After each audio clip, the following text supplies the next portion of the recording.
Welcome, players. This is Triple Play Fantasy Basketball Show, a proud member of Fantrax Podcast Network and Fantrax HQ family.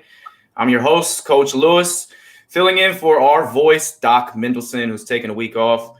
I am joined by some talented, handsome individuals, including a man known for original takes and professional in the movie critique game, host of Triple Play Fantasy's Movie Minutes on YouTube. This is Bradley Kilgore. What's going on, buddy? Appreciate the shout out to our growing branch of Triple Play Fantasy, the Movie Minutes. Go check that out if you haven't seen them yet. Happy to be here, man. You want to plug in what movie you're reviewing next? We don't know yet. It all goes by a whim, man. I might catch a movie at 4 a.m. or something and tell Johnny to watch it, and vice versa. So I'll definitely keep everybody posted. Our next one.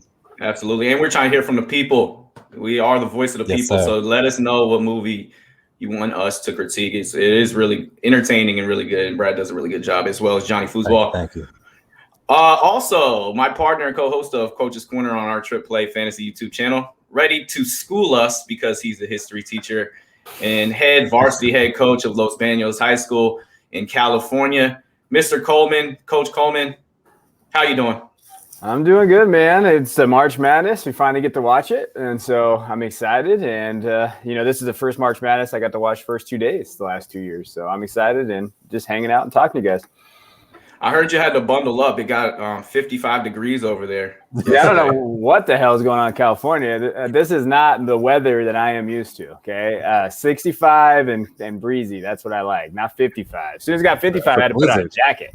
Like, what the hell? There's snow. There's ice out here. I don't know what's happening out here. Meanwhile, Brad in Maryland is outside right now in the same 55-degree weather. Oh, it feels lovely out there, doesn't it? That's right. See, if you guys ever hear like a car or a horn beep, it's because I'm outside enjoying what Maryland has to offer. Our trash is our pleasure, or your trash is our pleasure, I think is how it goes. Sometimes you just need to get a breath of fresh air and walk outside. So that's our daily recommendation.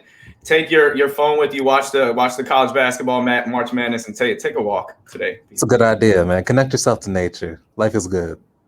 Absolutely. I feel like you're about to get real philosophical today. I like the mood. I'm always philosophical. That is true. In today's show, we will talk some NBA basketball with the trade deadline around the corner on March 26th. A lot of moves are on the way and coming soon. We're going to talk potential movements around the NBA, fantasy ads this week, our performance of the week, most intriguing NBA prospect playing in the NCAA March Madness tournament. And to close things out, we have our question of the week. What is the greatest trade deadline move of all time? But first, a little news and notes.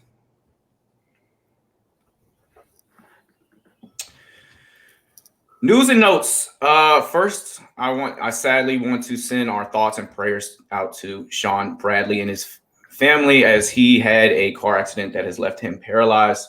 Shawn Bradley was a former number 2 overall draft pick by the 76ers in the 1993 draft. He played for the Nets and most notably the Mavs, a former all-rookie team and NBA blocks leader, career 2.5 average, and a smile that could light up a room. The Blue Alien took his talent in Space Jam, and he provided a great performance in a small role. But maybe I should lean on Brad for the movie takes. Again, we recognize and wish him and his family the best.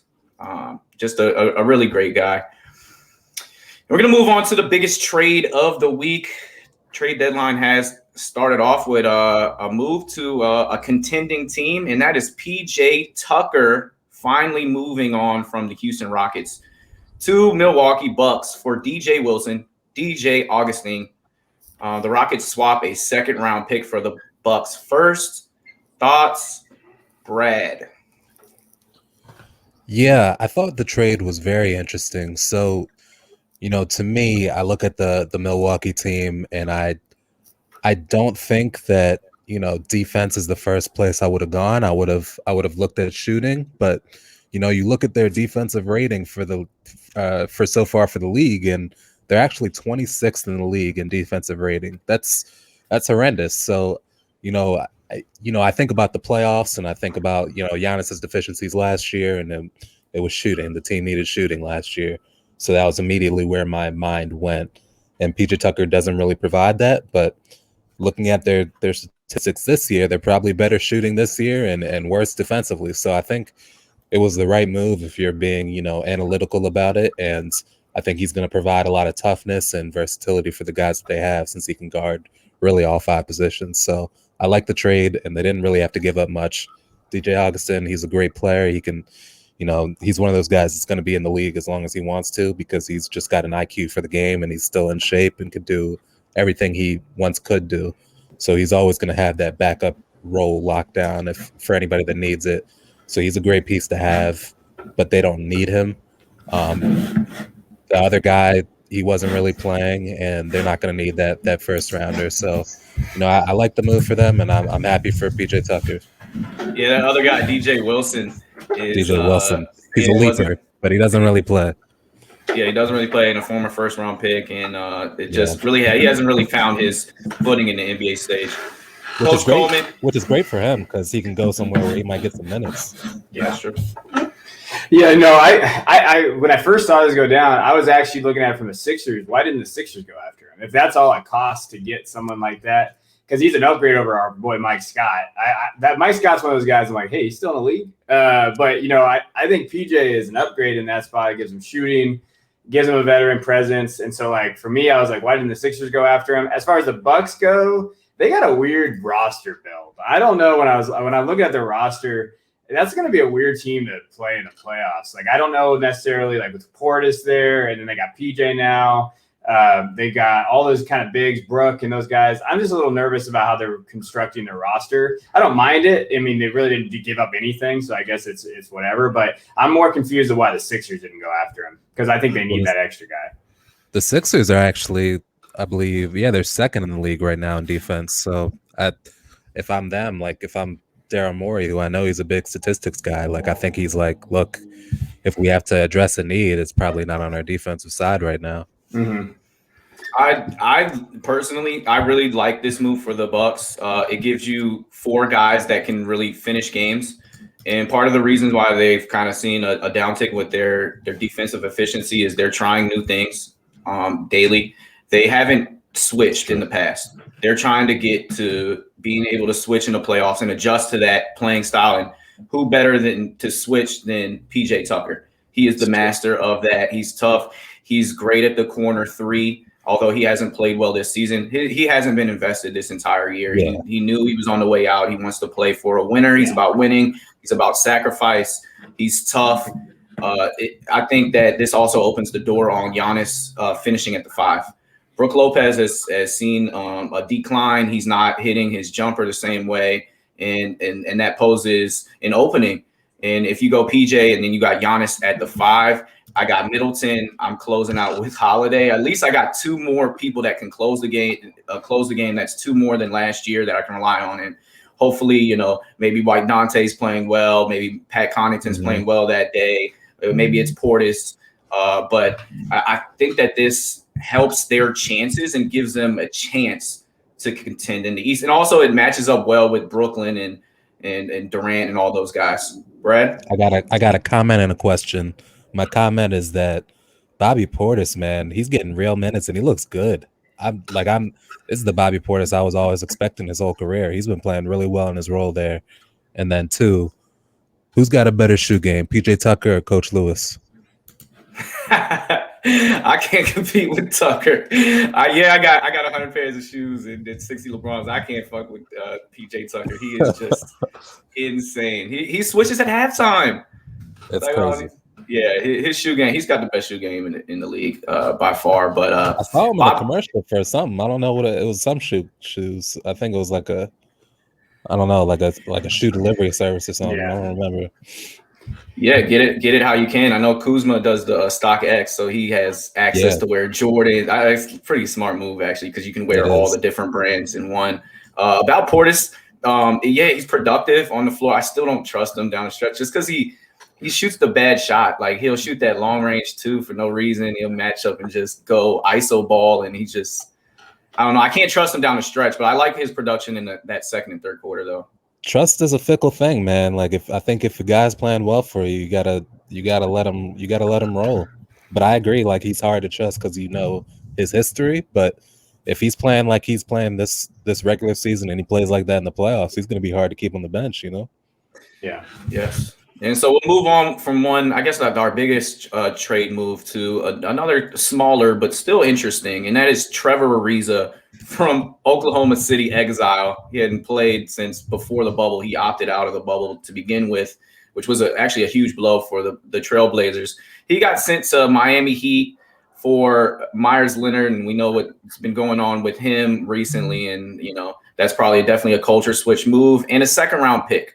So what do you think about this move for Miami, Brad? We're going to start with you. It's interesting. I thought absolutely nothing of it. I have no idea what Trevor Ariza has left. I haven't seen him play all year. Last year, he wasn't anything special. I was more interested in like what's going to happen with Myers Leonard. He's saying racial slurs online and stuff, and it's interesting that he's kind of being kept in the league based solely upon his contract value because he can be a trade chip. He can take up, salary for salary trades. And I don't know if he'll ever play again or if he'll get bought out or what, but I'm interested to see how that story ends. But I have no idea what to make of Trevor Ariza at this point. Well, he did. I mean, he made a mistake and he owned up to it. He showed that he was ignorant in it. And Julian Edelman has reached out to him to kind of bridge the gap as far as that ignorance is concerned. I don't think one mistake should alter him from playing in the NBA again. I mean, he did start for pretty big mistake. I mean, it is a big mistake, and he's gonna hear about it. But there is something to forgiveness, and he did start for Miami the entire year last year until they got to the bubble. So he can still play basketball. He can shoot the three, and hopefully, he can be an advocate for the Jewish community and kind of own up to his mistakes and try to create some change here as far as knowledge and speaking out is concerned and having those conversations. So, Coach Coleman, what's your take on Trev Ariza to Miami?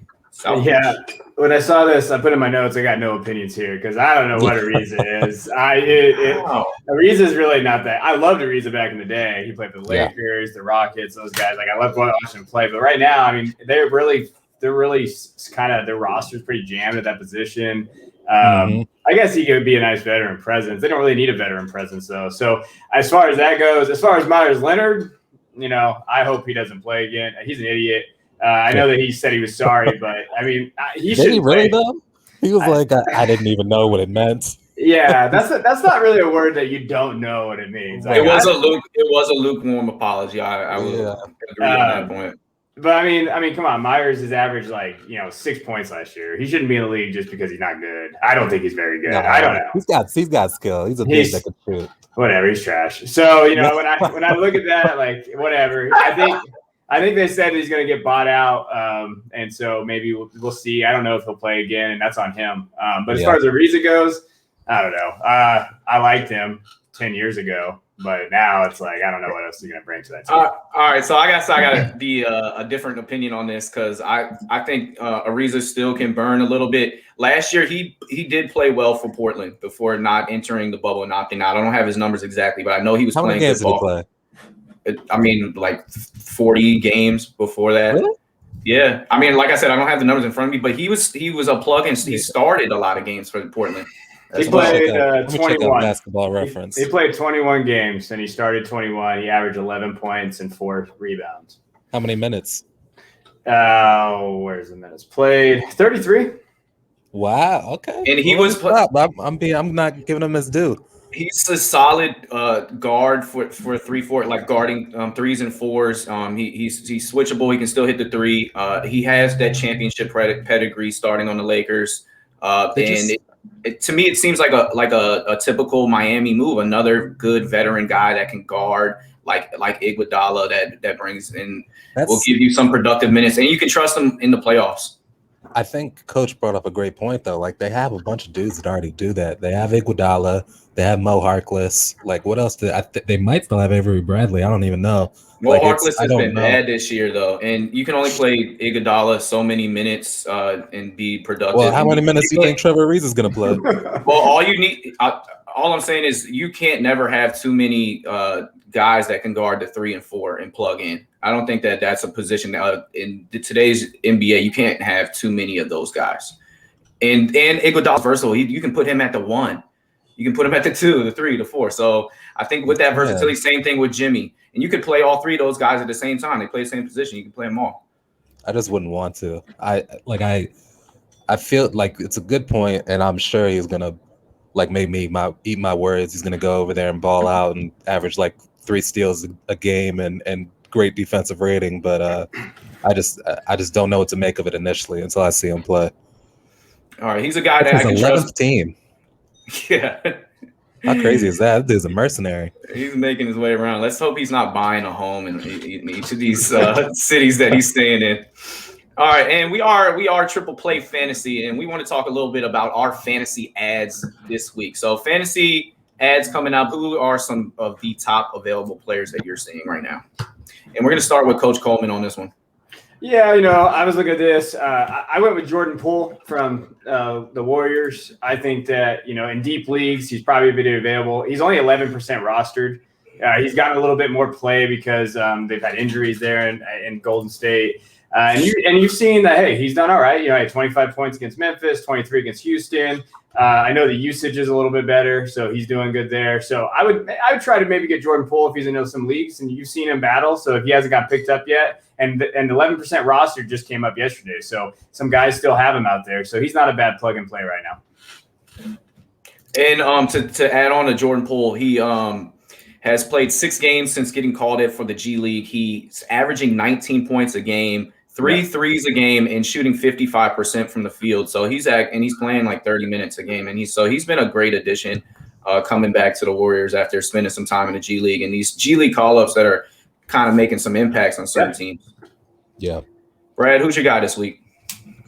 I like Jordan Poole better, but the waiver wire is getting kind of thin at this point in the season. I like a guy like Chasen Randall.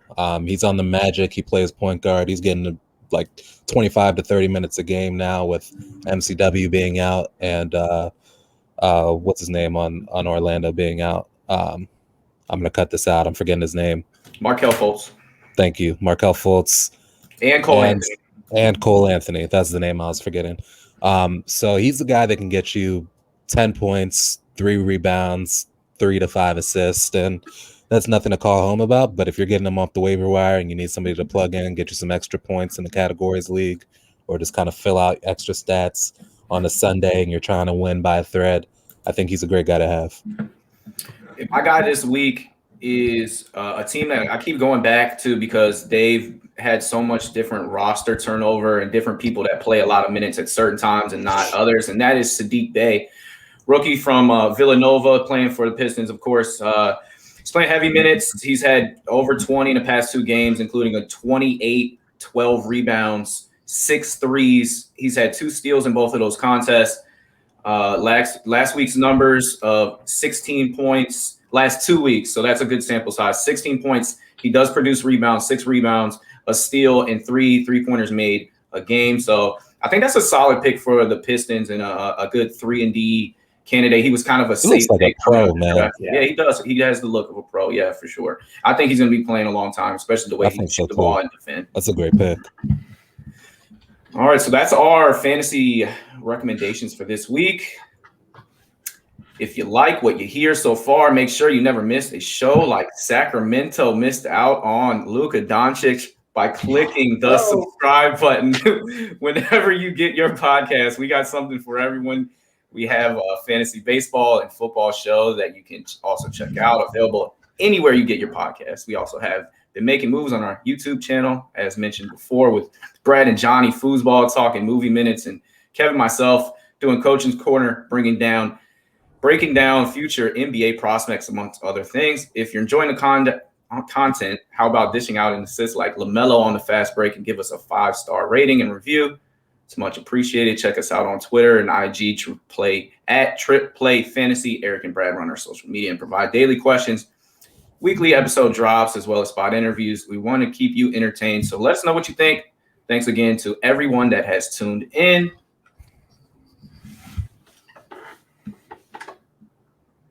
And now a little NBA catch-up. impressive performance of the week. Which player balled out and deserves a shout out? Coach Kev. Oh, yeah, you know who I'm shouting out. My boy De'Aaron Fox, even though you just gave me some crap about him, my Kings. He hit a game winner against, I think it was Washington. I can't remember. He's had a great week. He had a game winner against Washington. He's shooting. You don't have to say it twice. He shot 40% against Boston, 29 points. And 2-game winning streak for my Kings, baby. We take minor victories here as a Kings fan. But you know what? He's one of the best point guards in the league. I don't care what anybody says. That he can play. We just screwed him because we can't ever put anybody around him that's good, and we just have a terrible coach. So I got to give a shout out to Fox. Look what he's doing. Even against Philly, they're playing Philly next, and he's averaged 34 points a game against them. He's one of the best players in the league. He just plays in Sacramento, so no one knows. And I was watching that game live, and it was a battle. They got him on a switch with Bradley Beal, is one of Washington's most elite defenders, and he just nailed it like right in his grill. Then it led to the Washington possession where Russell Westbrook's on the sideline, and they call a play, and he throws to literally nobody. I don't know, and nobody made an effort to go get it. At the end of the game, I saw Russell was a little bit perturbed, and he headed to the locker room while I saw Bradley dapping everybody up. So I just kind of thought that was an interesting take on like how the two players handled the loss. But it was a tough loss for the Wizards, who had just won a huge game, and that leads to my performance of the week. It was against the number one team in the NBA, and that's Bradley Beal dropping 43. I thought you were about to say Russ. It's like splitting hairs. Russell had 35, 15, and 13. So, I mean, I guess he was going to get mentioned. They both got a shout out. And Donovan was battling. He had 42 himself, and it was just a spectacle to watch. Washington jumped out from the gate on the game, and they never let go of that lead, even though Utah kept pushing back. Donovan had spectacular plays. But, yeah, that's my performance of the week. Bradley Beal with the Russell Westbrook shout out for 2 weeks in a row. Brad, who's your performance of the week? Yeah, so every now and then guys have performances that really just shock me, that, make me think a certain way about a player for the rest of their career, like whether or not I think they have talent or not, because I see the flashes of what they can become. And this past week, I decided that I was completely and utterly wrong about Anthony Edwards. I thought he was immature. I thought he was, he had no defense. I thought he couldn't shoot that well, and he was great. He is immature, by the way. He is immature. Well, so here's the thing: like, his immaturity was just actually comedy. Like, he's just a funny kid. I didn't realize that. I thought he was like just young and kind of silly. And no, he's hilarious. Hilarious.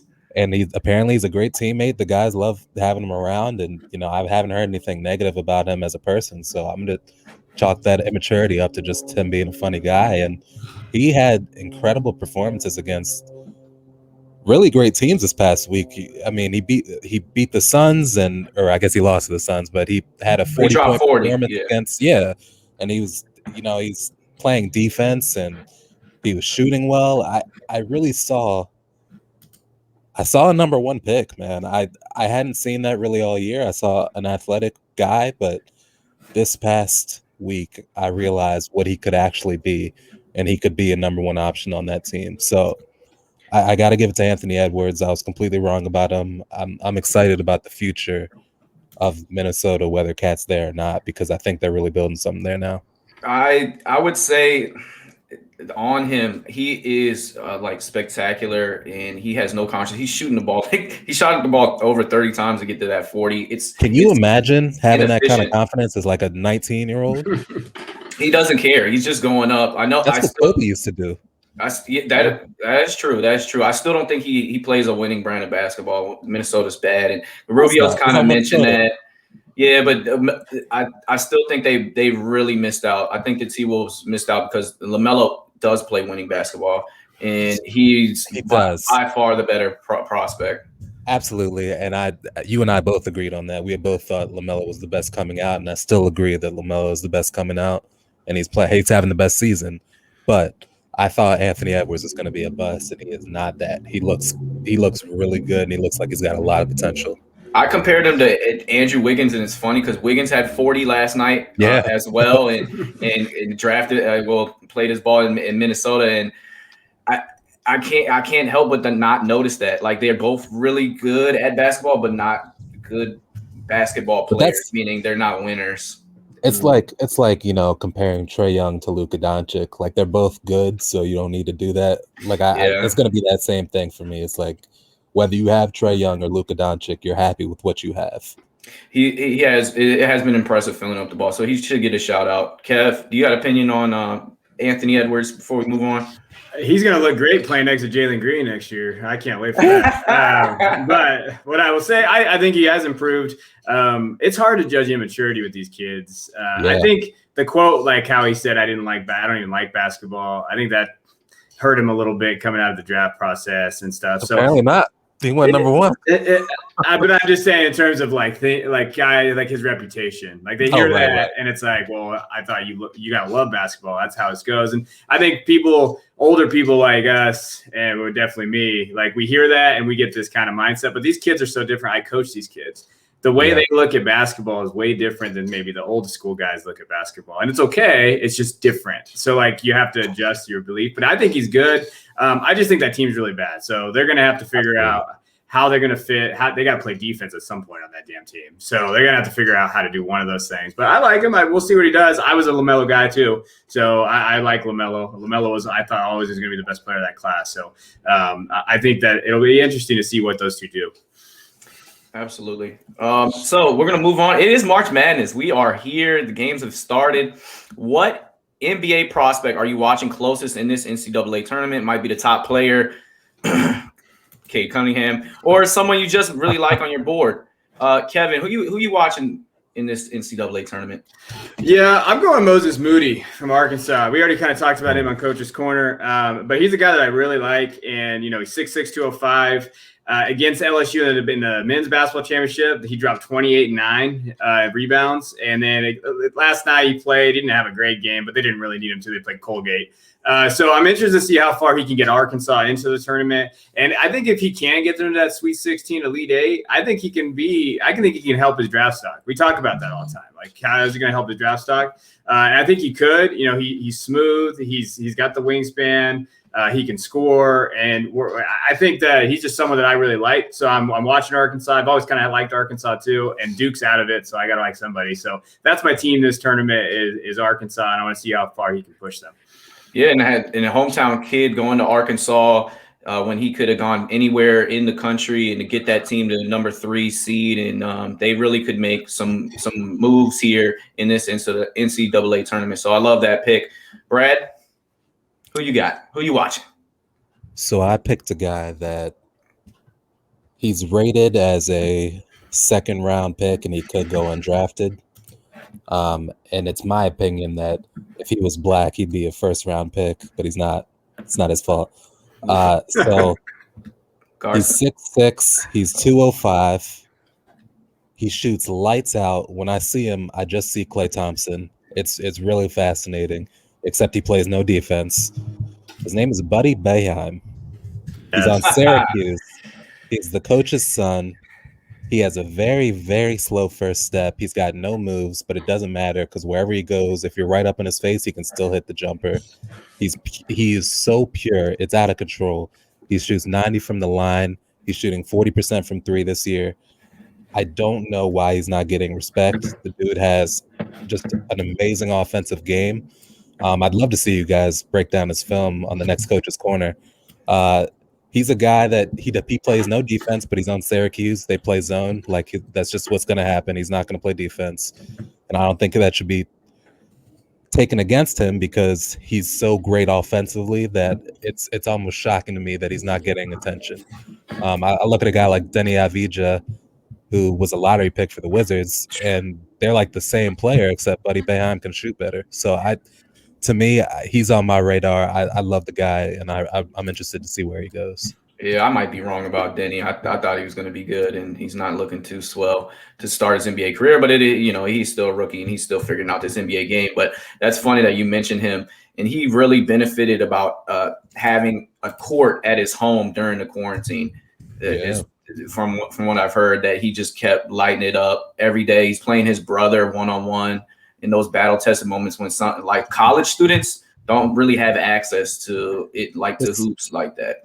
I read that Gonzaga was trying to get him to transfer from Syracuse. Like the dude he's cold, and I think a lot of elite programs are recognizing this now. I don't know if he's going to stay another year. I don't know if he's going to try to go pro. I don't know if it matters. Whatever team he gets on, whether he starts in the G League or on a roster, he's going to make waves. This dude is cold. And if he can shoot, and he's big, 6'6", 195, he's going to find a role. Like, he's going to find a role in the NBA because they're always looking for that guy. So I think he kind of – I don't want to say he reminds me of Keith Van Horn. All my older guys know what that is. But I like him. I like that kind of mindset of him. I like Buddy Boeheim. And it's always cool to see a coach's son doing it, especially the NCAA tournament, March Madness. How tall is Coach Boeheim? I don't know. He's pretty tall. I think he's like 6'3", but I'm just that's pure speculation. Look at you, Coach. You know all your stuff. 6'3". I think I just won the game of the week. No, I was about to say All right, the guy that I'm watching is Ayo. It's Ayo Dosunmu, who averages 21, 6, and 5 for the number 1 seed Illinois. I love this kid. The whole season, he produces everywhere. He's so exciting. His change of speed. He got the Kobe face mask, the LeBron mask, and he just dominated with it. He fit the role well. Kyrie did it too, but he's great in transition. And he pulled up on the break. He's got some sizzle, creative moves. I don't want to ruin everything because in Coach's Corner, we are going to break this kid down, but I love it. And I mentioned him because I think they're going to have a deep run. I have them losing to the Zags in the final. That's my pick. And I think that he's going to become something that people are actually talking about. Like that Ayo kid from Illinois. I think the high school kid, he's really going to put the nation on watch. And he's been rising. He was a second round pick to start the year. He got the late first round pick. And I think he has a outside chance to even peak at the end of that lottery, perhaps. He reminds me of Brandon Roy. You remember him? Oh, do I? Love Brandon Roy. Brandon Roy is just exceptional.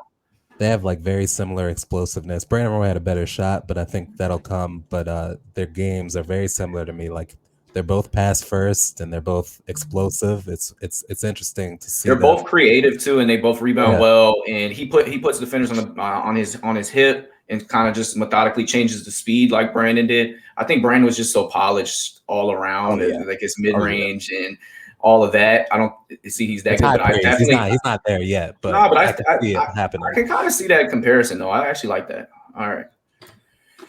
So our big topic of conversation is the trade deadline, and we talked about a couple moves so far, but it's time for our trade deadline special. Who, when we look back at the tape, was like, damn, he was right. I want to be that guy. I know Brad Stradamus wants to be that person as well. So trade deadlines, biggest lingering questions and names being passed around, names that have gotten quiet as far as trade targeting is concerned. We're going to start with Andre Drummond. We have talked about him quite a bit. It's reported that if he is I'm losing my mind on this one. If he's bought out, I'm sorry. Yeah, we could cut that. If Andre Drummond is bought out, the number 1 teams looking at him are the Lakers and the Nets, but it's not a foregone conclusion that they're even going to move him. So I say that because we kind of already talked about him. We kind of shared our opinions. I don't know if anything has changed since the last week since we talked about it, but LaMarcus Aldridge is really gaining traction. He's been shut down for a trade, or it's really likely that he gets bought out if that trade doesn't happen. So where do you guys think that LaMarcus Aldridge potentially might go? I'm going to start with Brad. So I think any big worth their salt, whether it be LaMarcus Aldridge or Andre Drummond, you know which one I'd rather have. But either one of them, I think their best position, whether it be short term or long term, is to go to either Boston or Washington.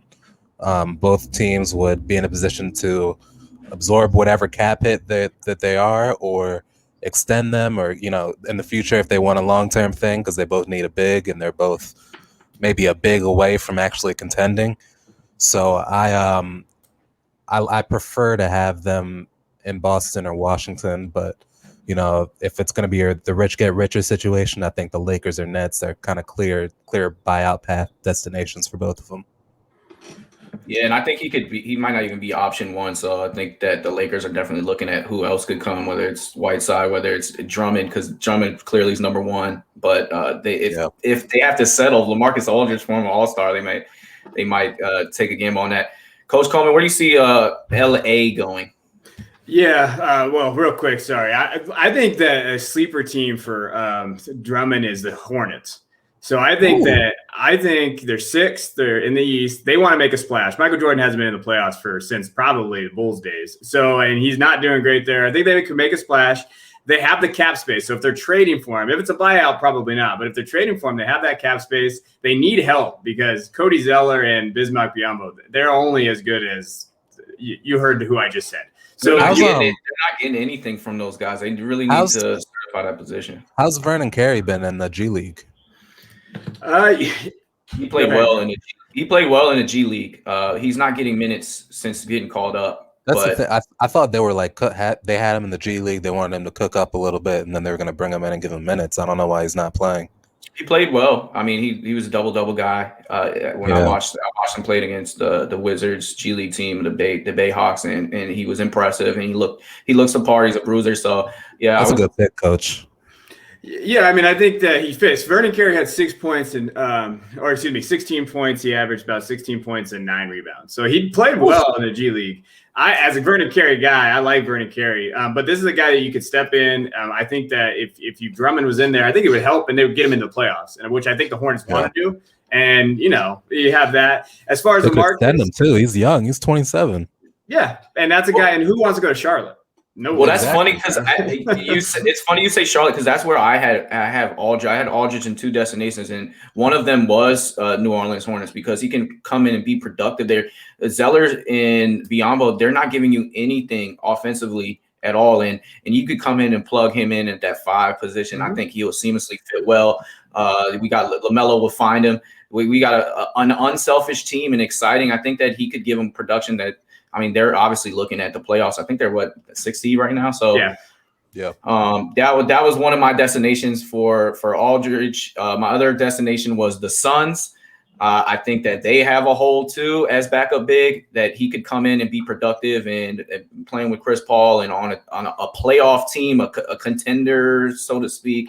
I mean, obviously they're a pretender, but he could play some really good minutes on a good playoff team. Coleman, where else were you going to go with Aldridge?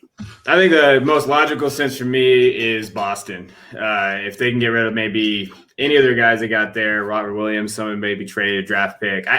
Boston needs a ton of help in the front court because of injuries, not so much talent. Injuries have happened. Boston's one of those teams that's really struggling right now. They're down to the 8th seed. So if they want to make a splash, they're going to try to need to get somebody. I think it could be Aldridge, but I don't think Aldridge is the same player. So if you're getting Aldridge, you're not getting Aldridge from Portland or even early Spurs days. You're getting having a fine year though. Yeah. That's the thing. Like people keep saying, he averages like 11, but he averages 11 a game. Yeah, but he wasn't getting like minutes though. He was getting like 25 minutes, and he's used to like 33, like letting himself cook up a little bit. Fair. You know. I agree that Boston really does need help in that front court. I just don't know if Aldridge is the answer because they already have 2 guys that when the ball goes in their hand, the offense stops, and then it's their 2 best players. It's Brown and Tatum, and then that kind of goes right in hand with Aldridge. But they are so tiny up there. They do need to address that. So I think Boston's going to be active in this trade deadline, and I don't have the answer as far as who's exactly going to go, but they got to make a move here. They got to get somebody.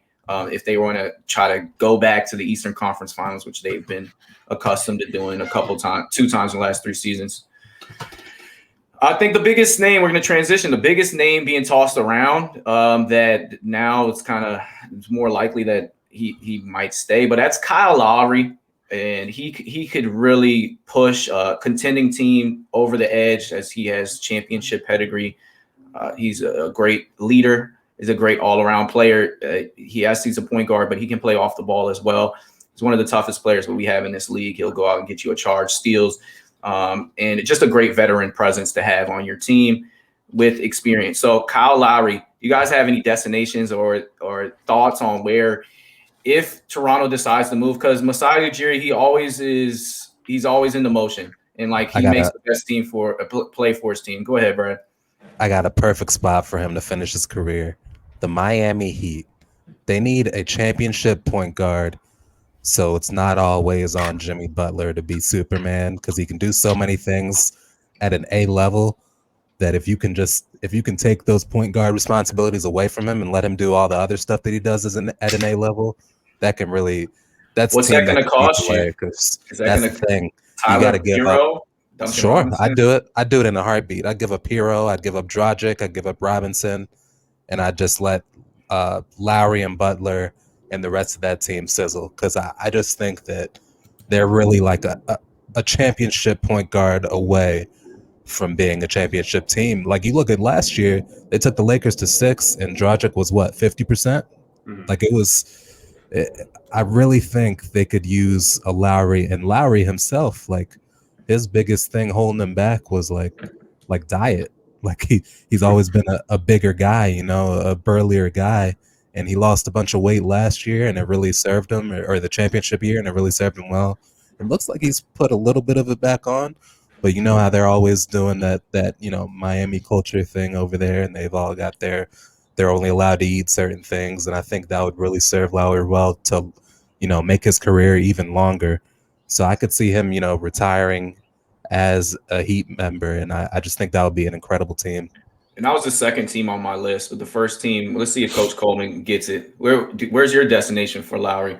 It's Miami. I was going to say Miami too. If I said I don't know if they have to give up Hero. I don't. They might, but They probably have to give up one of them.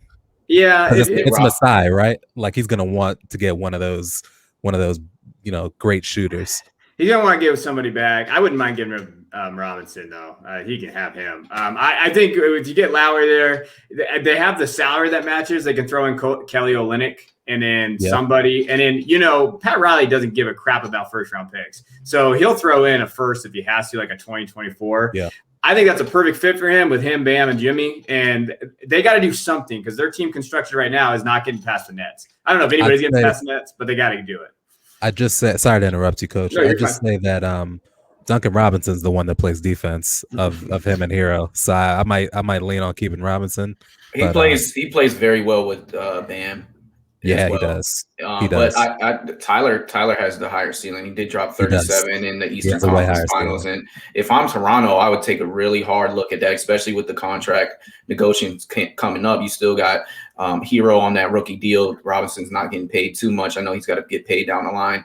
But you just gave the bank to Fred VanVleet. So that's the thing. Like, I'm not sure the Raptors get that much worse if they trade Lowry, because if they're getting, Fred VanVleet getting those Lowry minutes at point guard, what do you lose, like 10% of the production, and then you're adding Hero, which is more shooting, which they don't have. Put Boucher in the lineup, put Siakam in there. I think it works for both teams. And at a certain time, you got to think about the future. You don't have a championship team right now, and unless Kawhi Leonard in free agency this summer comes back to Toronto, like you're not. Hey, it could happen. I'm just saying. It's March 20th, 2021. It might happen. My team that I had, though, I really do like that. And Norman Powell's another guy that they could package in that deal. It could be a big deal. How good has he gotten, man? It's ridiculous. So he's due to get paid too. So that's the reason why Miami might not do it. But he's being targeted by certain teams. My team is a 76ers. It's Philly. That's where he's from. He's from Philly. Played for Nova. That's home. He really doesn't have a no trade clause, but it's the Raptors, and his jersey is going into the rafters. So I think he has an opinion on where he goes. And Philly is a championship contender. They have the pieces with Ben and Embiid playing that well. That could be a move that pushes them over the hump. It depends on if Morey really wants him and what he wants to give up. I don't like taking the ball out of Ben Simmons' hands and making him like a 4 or a 5. Like I think that Kyle Lowry's the point in his career that he can let somebody else take it. I mean, we've seen Fred VanVleet take over that role. Like he doesn't. I don't see him playing point guard. We got him playing too. I got him. Yeah, and he can guard ones, and he's I love just that. smart of a player, and he shoots well. He's a better shooter than people give him credit for. So he's smart. That didn't even cross my mind that he would play the two. I didn't think of that. He's Philly tough, and he's from there. And I don't know. I think that Ben really would like him. I think that Joel would embrace him. See, that's the thing. You would have to give up like a young asset, like a Thibault or a Tyrese Maxey. Like it would take one of the two of those, and then probably a pick or a pick swap or a couple twos. Maybe a couple ones. I don't know that I give up. Just a couple ones, yeah, probably. I mean, we are talking about a 7-time All-Star. Yeah, I'm tripping on the twos. And it's in the East. Like you're trading with somebody. Like you want to hurt the East. Like whoever you're trading with, if it's going to be in the East and it's a contender, you want to hurt them. Thibault, Maxey, and a 1. 2 ones. or one of those guys in 2 ones. And I want Milton. And let's get greedy. No, it gets pricey. I think the Heat have the better assets. That's why I think the Heat might be the better spot. Can they trade? Like I remember there was something where they couldn't trade any more picks or something like that for some period of time.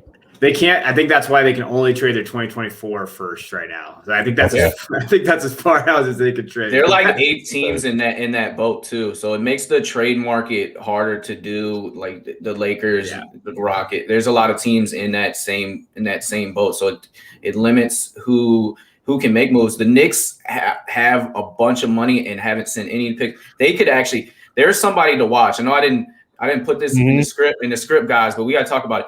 With the Knicks. Like they're a playoff team, and they got a bunch of players that they can move that people would like. I think they're getting Lonzo. You think they're getting Lonzo? All right, so the Lonzo thing comes up now. So you think that they'll make a push to get Lonzo? That'll be interesting.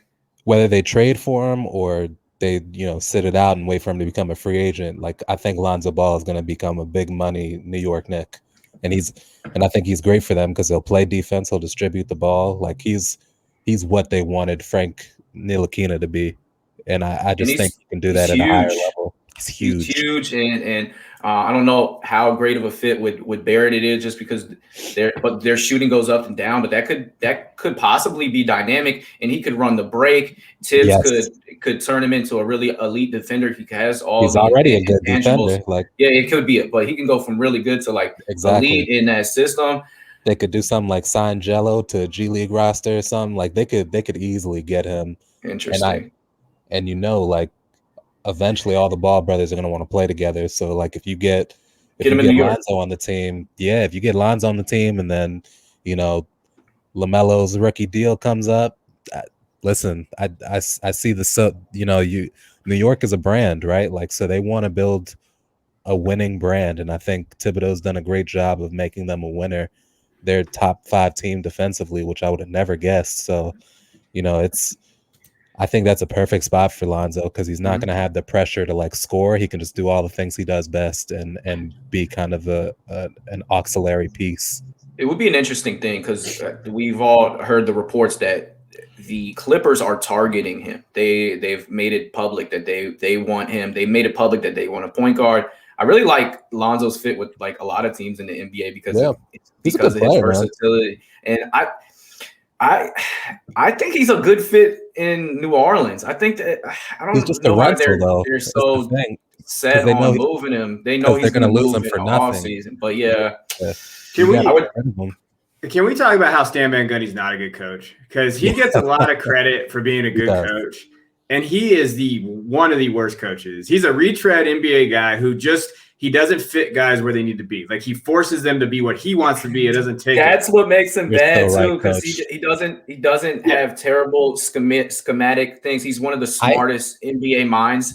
But you're right. His lineup matchups are just a nightmare. You're like, what are you doing? I'm not sure he is one of the smartest NBA minds. With Detroit, I was going to give him the benefit of the doubt because he was also the GM of that team, and that's too much to have all in one. So I thought with New Orleans, his job was going to be okay, coach Zion up and coach Brandon Ingram up, let them take a next step. Not only have they not really done that, which is fine because they're all-star level, they're all-star caliber players. You don't really need them to take a next step, but they're so young that you thought it was going to come, and it hasn't. But they're just not doing anything well, whether it's offense or defense. And he hasn't I adjusted don't know. entirely to today's game too, because he was a really good coach when he coached for Orlando. But that's just, that's 2008, 9, 10, 11. Yeah, Dwight Howard and having a center like mattered. Yeah. Well, that was a good take, Coach Coleman. We got one more. We got a couple more, but John Collins, he's a restricted free agent at the end of the season. Good thing Eric's not here. And it would take a lot to get him, and that you got to sign him to the max probably by the end of the summer. Do the Hawks move him by the end of this deadline? Do you see it happening quickly? I'm not the guy to ask, man. I'm not a John Collins fan. I think he's a very athletic player. I think he does he's way better than I thought he'd be coming out of Wake. I think he's great offensively, but I see no reason to give him a max deal. He's not a particularly good 3-point shooter. He's not like elite efficiency inside, mid-range and in. He blocks a few shots, but he's not a particularly good defender. Like he doesn't do anything great for me to want to have John Collins. So with the Hawks winning recently, they've had a bad schedule. They made the coaching change, getting former Seattle Supersonics Nate McMillan as their head coach. Yeah, Nate McMillan as head coach. They're winning, and I think that they'll retain him. I don't think that they'll trade him by the end of the deadline, and they'll kind of see what happens in the summer.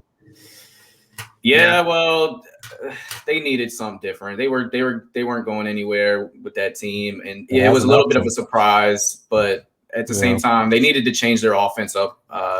So I kind of agreed with the move. I don't think BJ Bergen is a bad coach for Indiana. We'll see what happens with that. Do you have any thoughts on John Collins, Kev, before we move on? The only thought I have is I wouldn't pay him a max contract. So if you're trading for him, I just don't think that's it. I did see an interesting trade recently where maybe the Mavs got him.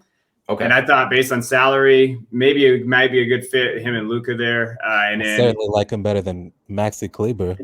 Yeah. So it's a little up for talent there. But yeah, I don't want to pay him max deal because I feel like that's just the return on investment with what he can give you is just not there. But I'm not a high Collins guy, so I am not either. So but I don't want to I don't like before I get too deep in this, I'm not saying he's a bad player. I'm not saying he doesn't deserve max money. I just wouldn't pay him. It's like he's done very well and he deserves all he can get. I'm just saying he's gonna get it. I'd rather not either as well. Yeah. I don't think he's a winning basketball player, but he has everything that you had mentioned earlier. I think New Orleans is an interesting spot of destination. But you did mention the Mavs. It's amazing what he does with that lineup and that team, and put that team on his back. Coach, they need Coach Kev, how are you feeling about Kristaps this year? Yeah, I've always kind of been a fan of his. Me too. But I don't think he understands his role. So I don't know if he necessarily he doesn't want to get in the low post, which he does have. He actually could be a low post game because I always thought it's a lazy comparison with Dirk Nowitzki. But if he could add that to his game to where he can get that little back down, he can have the floater and do those type of things for his game, I think it would expand. But I just don't think – I think Kristaps just wants to shoot threes. He doesn't play defense. That dude it's a black hole in there. If anybody wants to go in there, they can. So I think they need to move him. I think that he doesn't fit with Luka. I don't know necessarily if those two guys would work well together because I just don't think Kristaps has a role. And maybe I also think that they need to move on from their head coach. I think it's time. I was going to say, was that Kristaps or is that on Rick Carlisle not getting him in the post and making sure that that's a mandatory. He needs to get touches with his butt in the post. I mean, he's 7'3". It would open up a different lane of that offense. Their offense is so predictable. And last year they had the best offense in NBA history, and all of a sudden their offense sort of falls off the cliff, and it's like sluggish and lethargic. And for Porzingis, I like him when he plays. I really do. And I think that he does have defensive capabilities. He blocks shots well, but he can't stay on the court, and you got to move on from that. And you got to see if you can get anything. I like him a lot trading him for Andre Drummond and maybe like a pick. Mm-hmm. I think Dallas could use that defensive touch. I think Luka could use the ball in his hands more because Kristaps takes up a lot of usage, and you can still get like the same amount of points per game out of Andre Drummond. All right, we got one more name before we hit our question of the week, and that is Victor Oladipo. He turned down an extension from the Rockets. Do we see Victor play for a third team this year? The Rockets asking for a lot from him. They said, quote, they want a, quote, top assets for him. And I don't know if you're going to get that for a guy that has been injury riddled the past several years. Does Victor get moved? Does he get moved by the end of the deadline for, quote, top assets? Yeah, I actually had, and it's funny that you brought up the Knicks. I think he could get traded to the Knicks. So, what if he got traded for the Knicks for Obi and Frank Nikita and maybe a first? Oh, okay. And then they resign him. They get quickly there with Barrett, Randall. I think he would fit around that roster pretty well. So, like, one of the spots I have is the Knicks. Or I've even seen, obviously, the Heat. That's where he wants to go, but I don't know if they want to give up for that for Oladipo. So I think New York could be a definitely option. Yeah, and they got the cap space, and why not do it? Like you have a playoff contention team, the team that's going to be in the top 10, and why not see what Vic looks next to Barrett and to Julius Randle in that team? Just give it a look. And if it's going to cost you Obi Toppin, who we all were high on coming into the draft, but hasn't really shown that, then. Plus, he's one of the guys on that team that it's hard to get him minutes because they have so many other guys. They have so many guys that can play in the NBA. They should make a move to try to get better. So, Brad, take on Vic. Where's Vic going? Kind of a lot like Lonzo Ball. I think whoever gets him has to know he's going to be a rental because I think ultimately he wants to end up in Miami. So, you got to look at contenders, and I think he'd be perfect for a team like the Lakers. Like, give up Schroeder, THT, and a pick or so, and I think the Rockets make that move, and the Lakers get much needed scoring power. You can't give up Schroeder. You can't because Vic can do everything Schroeder does. No, he can't. If not better. Schroeder's 27. I think he's the safer of the guys. I think that it's too big of a risk to get Victor in there, and because that could really crush your offense. How old is Oladipo? He's young. He's injured. Like he's a risk factor. He's a huge. He got hurt once, man, and he hasn't come back from it. Yeah, he was playing an incredible year. He's having an incredible year right now. He's been wildly inconsistent. He had 34 the other day, and the next day he'll have like 12. He's playing against shooting in the low 40s. I don't know. You don't give away the future if you're this man's averaging. The Lakers have their hearts set on him. He's averaging 25 and 5 right now. He's got bad. All right, the 3-point percentage is bad. The field goal percentage is bad because he's taking horrendous shots on the Rockets. Like he's the whole offense. Like that changes when he goes to the Lakers, man. That trade. I don't know. I don't do that at all. I don't do that. They're trying to pencil a Schroeder in for a long-term contract anyway. They love him. But we'll move on to our question of the week, and it is trade deadline, and the next week we'll catch up on all the moves that are going to happen right there at the buzzer. So it's exciting to kind of get ahead of schedule and talk about things. But what is the greatest trade deadline move of all time? And we're going to start with Coach Kev. I'm going with one of my favorite players of all time, and that's my boy Rasheed Wallace. In 2004, he got traded to Atlanta, and then he got traded to Detroit. He was part of that Detroit team that beat the Lakers in 5. He filled in right with the Billups and Hamilton and Prince and Wallace, and that was probably one of the best moves they made. And Rasheed. Listen, Rasheed is one of my favorite players. I don't care if he gets technicals. That guy could play. He was a great shooter. He was kind of one of those guys that was a little ahead of his time for his game. And so he was one of the best players in the NBA at the time. And that was a hell of a deal for Detroit. Detroit got their title. So that's my guy. Rasheed's my guy. That's a great one. It's listed. That's why I put 2 down. It's got to be the greatest because they won the championship that year, and they don't win without making that move. They gave up 2 first-round picks and a bunch of bums, including Rebraka and Bob Sura, Chucky Atkins, Lindsey Hunter. But it was all worth it. And then they went back to the finals that following year. They almost went back-to-back. They lost in the Game 7 to San Antonio. and the Pistons haven't really been relevant after that time. But to get a championship, it makes it great. My trade also led to a championship down the road, and that is the Lakers getting Pau Gasol. And at the time, it was like, this is a cheap move. Jerry West is over there for the Grizzlies. But they traded for a chubby Marc Gasol that didn't have huge NBA trajectory. And now we all know that he's a great NBA player, and he's now on the Lakers now. Kwame Brown, former number 1 pick, Javaris Crittenton, Aaron McKee, 2 first-round pickers. So two first rounders, and basically Marc Gasol. You get Pau Gasol, and you win 2 NBA championships in the future. So that's my great trade deadline pick. Curious to hear what Brad has. Yeah, so mine did not lead to a championship. Well, I guess technically it did. So it was the Cavs and the Clippers. The Clippers got Mo Williams and Jamario Moon, and the Cavs got Baron Davis and a first-round pick. That first-round pick ended up becoming Kyrie Irving. Mm-hmm. So Kyrie Irving and LeBron eventually won a championship in Cleveland. So I think you got to think that that's a great trade deadline trade for them. Man, that was a deep dive, and I like that. Yeah, I didn't even know that. That ran past me. Wow. Yeah. I bet the Clippers wish they had that back. Yeah. Oh man, B Diddy. All right. Nice pick, Brad. And that was a good question. I like that. That was a good conversation. Now, we got one more thing. We're gonna have one favorite March Madness moment, and we're gonna lead off with Brad. Brad, what's your favorite March Madness moment? Yeah, man. I saw it live. It was, who was it? Virginia Tech playing Florida.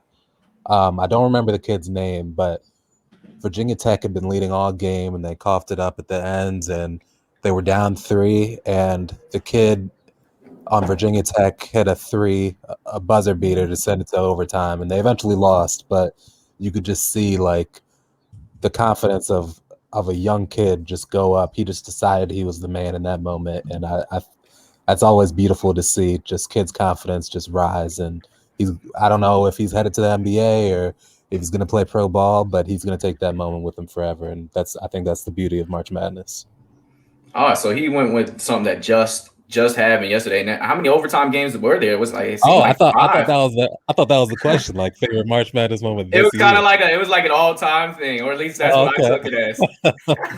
No, but I'm glad you did that. My favorite all time. I'm a UMBC alum, so it was the 16-1, man. It's got to be that. Oh man, and that was a big move. And we saw George Mason go to the Final Four as well, another local team. Coach Kevin, what's your NCAA March Madness favorite memory? Man, yeah, you just stole it. But it's George Mason beating UConn. I'm gonna age myself a little bit here because I remember watching this back in the day. But you know that UConn team with Rudy Gay, Armstrong, Boone, all those guys, they were legit. They were 30-4 that year, 17-1. I hated UConn as a Duke fan because I just can't go after. UConn's not my team. So I was rooting so hard for George Mason. They won in overtime, made it to the Final Four. That was the first Cinderella team. Now we've been seeing, they kind of paved the way for these kind of low-level teams, 11 seed, get into the Final Four. So I will never forget that game. I was so happy when UConn lost. That was one of my favorite moments. Excellent. I got a little tidbit on that George Mason team. Their starting point guard, his name was Fowler and Campbell, and he played for Springbrook High School over here. In high school, he came to Richard Montgomery, my alma mater, and he put up 51 points, but he scored 37 in the second half, and we threw out the whole kitchen sink at him. We were doubling him. He was unstoppable. Dave East, the rapper, Dave Brewster, played on that same Springbrook team. They ended up going to the state finals and losing at the buzzer to Northwestern, who had Jeff Green on that team. But anyways, Fowler and Campbell was just a wonderful player. And for him to transition from the shooting guard to play point guard was a huge move. And it shows Jim Laranaga's great coaching to kind of lead that team. But that was a very, very solid team. My memory, I mean, you guys know I'm from Maryland. My grandparents went there. They met there. It was 2002 championship. Yeah. Maryland basketball has never won a championship, and I don't care if I do care if they win another one in the future. But I have that one, and me being like a middle school kid, I was all about Maryland basketball. Steve Blake and we saw what type of longevity he had. Juan Dixon was just amazing the entire tournament. We had Byron Mutenton diving on the floor, Chris Wilcox grabbing all the boards, Donnie Baxter dominating in the post. Such a well-rounded team for Gary Williams and the Maryland Terrapins, and we kind of have begged to get back into that situation. They beat Duke in the Final Four, a little revenge from the year before where they had a 12-point lead, and they lost that and ultimately lost that game, and Duke ended up winning the championship. So that was when the heart of the ACC was real. North Carolina was good every year. NC State, Clemson, you got the best from every Wake Forest. But I will never, ever forget Maryland basketball. I thought you had something to say, Brad. What was that? Oh, no. I was just saying I can't believe Maryland left the ACC for the Big East, man. Or the Big Ten. Yeah, Big Ten. You don't even know where they are anymore. That's how bad it's gotten. That's funny. It's that football money, man. It's hard. I don't have those same feelings for Duke anymore. I don't want to say this on record. I kind of like them a little bit now, but when I hated them for my whole childhood and my whole life, but I love what Coach K does. I still hate Maryland, but I have respect for Juan Dixon. Like, I got respect. That was my guy. I love watching him play basketball. Me and Coach Lewis, we got in a text debate over who was the better player, Juan Dixon or Steve Blake. We need to hash that out on air one day. That was actually who would be a better head coach, and I still think that Steve Blake would be a better head coach. He's just a leader of men. He's so knowledgeable. He knows the game. He played 17 years in the league. Give me Steve Blake all day. Coach Coleman, you're the deciding factor. Who would be a better head coach, Juan Dixon or Steve Blake? No, we got to make this a whole show. We can't just drive by. You got to give me a little bit more time here, all right? That you can't throw something like that at me right now. Man. Speaking of coaches that could move on to the pro, this will be our last thing before we end things. Is I love Juwan Howard. I think he encompasses what a good NBA head coach could be. I got him in my bracket. He's got Michigan and the 1 seed, and I just think he's just great with men, and he knows his game. And I think that, yes, going back home, going to Michigan, this is a good move. He's got a good team. He's got recruits coming through. But I can see in like 4 years, 5 years, the NBA is going to come knocking at the door, and he'll have an opportunity. I hope he stays because he's, like you said, he's just going to be a great role model to have for young kids. He's got the experiences at the college level. He's got experiences at the pros. Like, I can't imagine having a better leader at the helm or somebody coming into your family room than Juwan Howard, man. That's just a great pick for them. He understands the game. He's a man's man, and he's seen it and he's done it, and he's so respectful. I just love what Juwan Howard has done as a coach. It's a fun episode, man. We were just spitballing, man. I had a bunch of notes on other things we want to talk about, but random Porzingis gets brought up. I had a good time. It's like we're over here eating lunch and just talking hoops. Yeah, man. All right, so that's all we have for you today. The cast, Brad Kilgore, Kevin Coleman, I'm James Lewis. We miss you, Doc. Have a great day. Be safe. And we want to keep you entertained. So thanks to all our loyal listeners. And we'll see you same time, same place next week.